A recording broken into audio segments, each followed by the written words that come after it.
Hi, I'm Dr. Rahul Ladda, consultant rheumatologist. Whenever a patient with back pain, stiffness, and joint pain comes to us, comes and goes, one condition we keep in mind is spondyloarthropathy. Let's understand what exactly spondyloarthropathy is, what are the types, and how do we manage these patients. Now, let us see what is spondyloarthropathy. Spondyloarthropathy is an autoimmune condition where your body's immune system mistakenly attacks your own body tissues and joints. Spondyloarthropathy can present in many ways. Other involved organs like eyes, like skin, and like intestine. Along with this, there will be they present to you usually with history of joint pains, back pain, stiffness, early morning stiffness, etc. Spondyloarthropathy usually involves the large joints and the spine. Other than this, the small joints can also get involved like your fingers and toes. There are many types, or you can say subtypes in spondyloarthropathies. First is the commonest, the ankylosing spondylitis, or what we call it as spondyloarthropathy, or in short form SPA.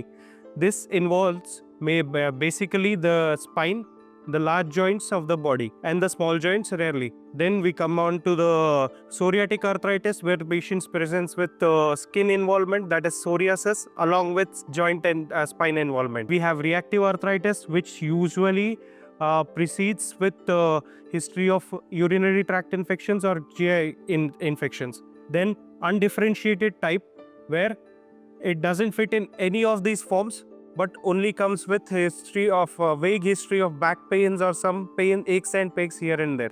Now let's see what are the commonest symptoms which the patient presents with, what to watch over. First is the back pain, which is chronic inflammatory pain.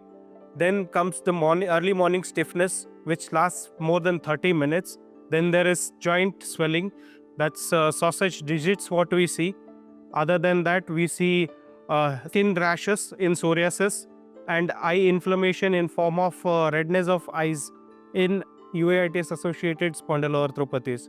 Now let's see how you look at the diagnostic approach of this for these patients. The diagnostic approach, first we take the x-rays and MRI of the back, spine, sacroiliac joints and the small joints and large joints of the body. Then we see for the inflammatory markers in form of ESR and CRP. Then you go for biological testings in form of HLA-B27 whenever it is usually which is associated with these patients. And other than this, you look for ophthalmological examination and skin examination for psoriatic associated spondyloarthropathies and uveitis associated spondyloarthropathies. Now let's see how we manage these patients of spondyloarthropathies.